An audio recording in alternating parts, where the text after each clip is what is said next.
Hello guys, in this video I'm going to show you how to replace a file on your project on the CapCut application.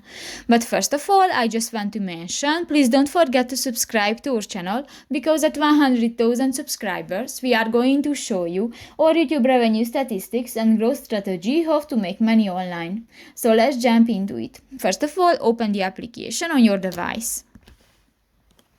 You can select all the project, and if you want to start a new project, click the new project button, select a video and go to the add option at the lower right corner of the screen.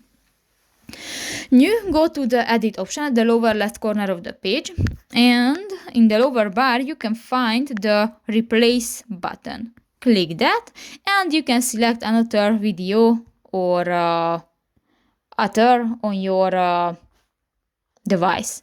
And just select one and click that and done. So that's pretty much it for this video, guys. See you in the next one. Bye bye.